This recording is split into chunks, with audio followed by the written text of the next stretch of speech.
Bonjour, aujourd'hui nous allons voir que dans les années 1945 à 1949, les pays de l'Europe centrale ont été incorporés dans la sphère d'influence de l'Union soviétique. On parle alors des pays de l'Est, parce qu'ils sont séparés de l'Europe occidentale par un rideau de fer. On les appelle aussi démocratie populaire, parce que leur régime est une alternative à la démocratie occidentale.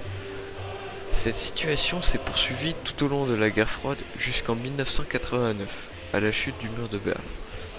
Ainsi, nous chercherons à montrer que ces démocraties populaires sont en réalité des dictatures contre le peuple.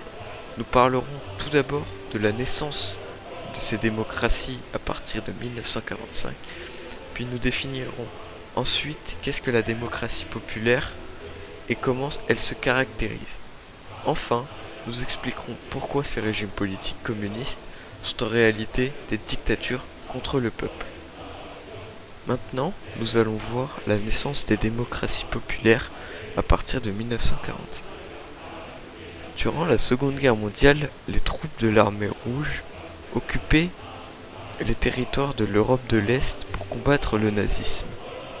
Cette occupation s'est aggravée car de 1945 à 1949, les communismes renforcent leur pouvoir dans ces territoires pour augmenter leur sphère d'influence. Ainsi, la démocratie populaire se multiplie et se base sur le modèle soviétique tout en perdant leur indépendance. Sur cette carte ci-dessous, nous voyons l'Europe.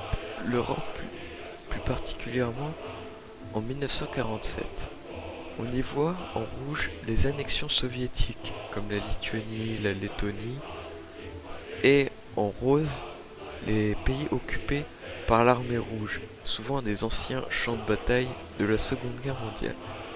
Dans ces pays occupés par l'armée rouge, certains sont déjà un gouvernement communiste, comme la Roumanie et la Bulgarie.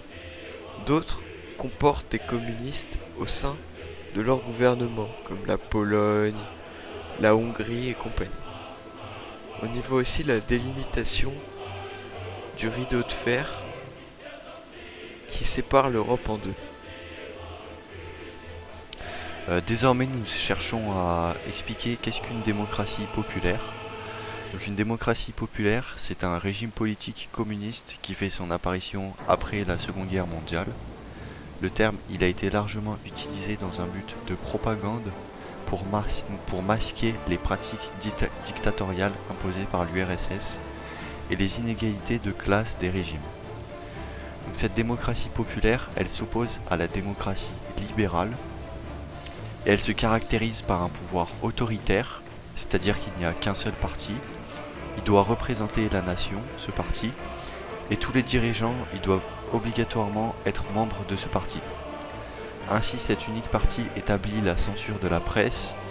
Il va aussi y avoir un système policier, par exemple la Stasi allemande ou la Securitate en Roumanie.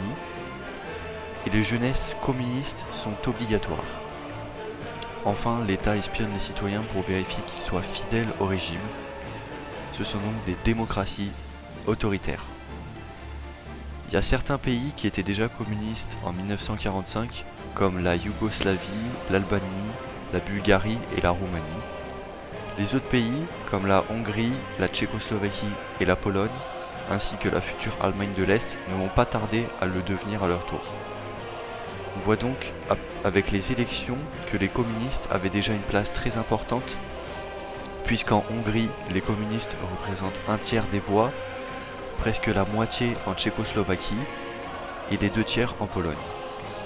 Finalement, les communistes accèdent au pouvoir et tous ces pays sont à partir de 1949 des démocraties populaires qui vont entrer dans le glacis soviétique, c'est-à-dire la protection de l'URSS.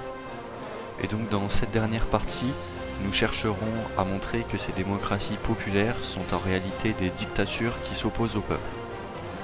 Ces démocraties populaires, ce sont en fait des dictatures qui s'opposent au peuple et qui le privent de liberté. Et donc ce peuple va se manifester massivement pour montrer son mécontentement. Les premières révoltes ont lieu de 1953 à 1956. C'est les Allemands de l'Est qui vont se révolter en premier, car Staline avait démantelé l'industrie et la vie était extrêmement difficile, il y avait beaucoup de chômage et le niveau de vie était faible. Du côté des ouvriers, il y a aussi une démotivation de travailler. Par exemple, les Tchécoslovaques vont créer la charte de 77, qui est une pétition où ils expliquent ce qu'ils souhaitent. Il y a aussi certains intellectuels qui en profitent pour créer des associations des droits de l'homme, où ils réclament la libre circulation, par exemple. C'est donc une manière de montrer que les gouvernements en place ne respectent pas ce qu'ils avaient signé. Les deux pays qui contestent essentiellement sont la Pologne et la Hongrie, dans les années 1970-1980. En Pologne, ça va se manifester par de très nombreuses grèves, et en Hongrie, c'est par des révoltes que le peuple se fait entendre. On peut par exemple évoquer l'insurrection de Budapest, qui a marqué le soulèvement populaire spontané de l'Union des républiques socialistes soviétiques contre le régime communiste hongrois. Cette insurrection durera 18 jours. Ainsi, dans les années 1970-1980, les révoltes continuent et les problèmes économiques s'aggravent. Par exemple, il y a de plus en plus de pénuries. Toutes ces révoltes conduiront inévitablement à la chute de l'URSS le 26 décembre 1991. Pour conclure, la démocratie populaire ne s'est pas construite sans opposition, puisque les peuples se sont rapidement révoltés. Ce terme de démocratie populaire a été largement utilisé à des fins de propagande, pour dissimuler les inégalités de classe des pratiques et des régimes autoritaires.